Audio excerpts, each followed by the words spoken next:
S, வீடு, schools, hotels, store room இங்கெல்லாம் partition wall கட்டணும்னாலும் இப்போ பில்டிங் போனஸோட first choice Renocon Rapid Wall Panels. புரட்சித்தால் உருவாக்கிய அந்த இயக்கம் இவர் கை காட்டுகின்றார். இரட்டை வேலை, அந்த இரட்டையில தான் வெற்றி இரட்டைகளை. அந்த இரட்டையிலே தான் எடப்பாடி பழனிசாமி கையிலே இப்பொழுது இருந்து கொண்டிருக்கிறது. அம்மா அவர்கள் இருந்தது, அம்மா அவர்கள் இருந்து மீண்டும் இந்த இரட்டைகளானது புரட்சியார் கை காட்டுகின்றாரே, அந்த இரட்டையில் எடப்பாடி பழனிசாமி அவர்களை இப்ப தந்திருக்கின்றோம்.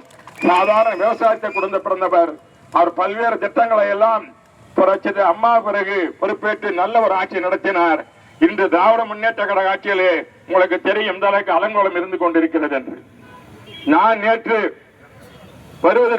வருவது பார்த்தால் நம்மளுடைய சாலைகளை அடைத்து விட்டார்கள், என்னுடைய காரை நிறுத்தி விட்டார்கள், போகக்கூடாது என்று. ஏன்? உதயநிதி வராரா? அதுக்காக. உதயநிதி என்னங்க, முதலமைச்சரா இல்ல பிரதமரா? நாட்டு பிரதமரா? துணை முதலமைச்சராக சாதாரண அந்த போஸ்டே கிடையாது.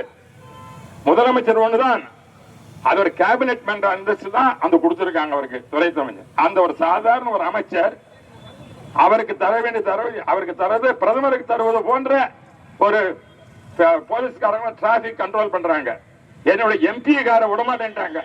நேற்று வரும்போது நான் குப்பத்தில் வரும்பொழுது நிச்சயாங்க பிறகு பேசினேன். இப்படி இந்த அலங்கோல ஒரு ஆட்சி ஒரு சாதாரண ஒரு நேற்று பிழைத்தவர் சொல்லுவாங்களே இல்லைன்னு சொல்லுவாங்களே, சொல்றாங்க மற்றவங்களே சொல்லுவாங்க. நேற்று இளைய அது அந்த அளவுக்கு இந்த தன்னுடைய குடும்ப அரசியல் உருவாக்குவதற்காக இன்றைய எல்லாம் தமிழகம் முழுவதும் சுற்றுப்பயணம் சோதிக்கின்ற உதயநிதிக்கு முதலமைச்சர் இல்ல பிரதமருக்கு தருகின்ற அந்த வசதிகளை தந்து, அதுபோல போலீஸ் துறையான தலையிட்டு துஷ்பிரயோகம் செய்து கொண்டு மக்களுக்கு இடைஞ்சலை சொல்லிக் கொண்டிருப்பது திராவிட முன்னேற்ற கழகம். இந்த குடும்ப அரசியல், இந்த குடும்ப அரசியலுக்கு முற்றுப்புள்ளி வைக்க வேண்டும். சாதாரண என்னோட எம்பி காரர்கள் நிறுத்துகிறார்கள் என்றால் சாதாரண மக்களுக்கு என்ன தொல்லை கொடுப்பார்கள் சிந்தி பார்க்க வேண்டும்.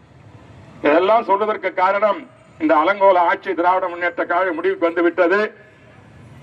அவர்கள் என்னதான் ஸ்டாலின் சொன்னாலும் உதயநிதி ஊரெல்லாம் சுற்றினாலும் மக்கள் மனதில் இருப்பது புரட்சி தலைவர் எம்ஜிஆர் அவர்கள், அம்மா அவர்கள், அவரை விழுந்த எடப்பாடி பழனிசாமிகள். இந்த இரட்டையில தான் மக்கள் மனதில் இருக்கிறது.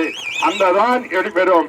இந்த குடும்ப அரசியல் மட்டுமல்ல, போதை மருந்து, பிறகு சட்டம் ஒழுங்கு, பெண்கள் கற்பழிப்பு, அதுவும் குறிப்பாக பார்த்து தூத்துக்குடியிலே சாதாரண படிக்கின்ற பிளஸ் பெண்ணை கூட கற்பழித்து கொலை செய்கின்ற கொலைப்பாதக ஆட்சி நடத்தி கொண்டிருக்க திராவிட முன்னேற்ற கழக ஆட்சி. அதை தூக்கறிவதற்காகத்தான் நாம் பாடுபட வேண்டும். ஏனென்றால் ஜனநாயக நாட்டிலே குடும்ப அரசியல் கூடாது, கொலை விரசி அரசியல் அந்த அரசு அந்த ஆட்சி ஒழிய வேண்டும். அந்த ஆட்சியை ஒழிப்பதற்காகத்தான் எனக்கு தந்த இந்த ஒரு வாய்ப்பானது. இது உங்களுக்கு தந்த ஒரு வாய்ப்பாக, உங்கள் சார்பாகத்தான் நான் பணியாற்றி சென்றிருக்கிறேன். எனக்காக கிடையாது. நாடாளுமன்ற உறுப்பினராக மீண்டும் எனக்கு தந்திருக்கிற 6 ஆண்டு பணியாற்றுவது என்றால் அதை நீங்கள் பணியாற்றுவது போல்வதான். உங்களுடைய எண்ணங்களை பூர்த்தி செய்வது, உங்கள் எண்ணங்களை செய்வதற்கு மக்களோடு மக்களாக இருக்க வேண்டும் என்று பிறகு அண்ணா அவர்கள் சொன்னார்களே. அம்மா அவர்கள் சொல்ற 100 ஆண்டு காலமானால் அனைத்து இந்திய அண்ணா தான் தமிழ்நாட்டை ஆளும் என்று சொன்னார்களே, அதை ஆடுவதற்கு இந்த ஒரு நல்ல ஒரு வாய்ப்பாக எனக்கு பணியாற்றுவதற்கு எடப்பாடி பழனிசாமி அவர்கள் தந்ததற்கு உங்கள் சார்பாகவும், நம்முடைய பர்கூர் செய்த இந்த பகுதியின் சார்பாகவும், இந்த கிருஷ்ணகிரி மாவட்டத்தின் சார்பாகவும் என்னுடைய நன்றியை அவர் பொற்பாதங்கள் வரவித்து எனக்கு சிறப்பான இந்த வரப்பேறு தந்தலுக்கு உங்களில் ஒருவராக மீண்டும் பணியாற்றுவதற்கு வாய்ப்பளித்த இங்கு சிறப்பான வரவேற்பு உங்களுக்கெல்லாம் என் நன்றியை கூறி விடைபெறுகிறேன். நன்றி, வணக்கம்.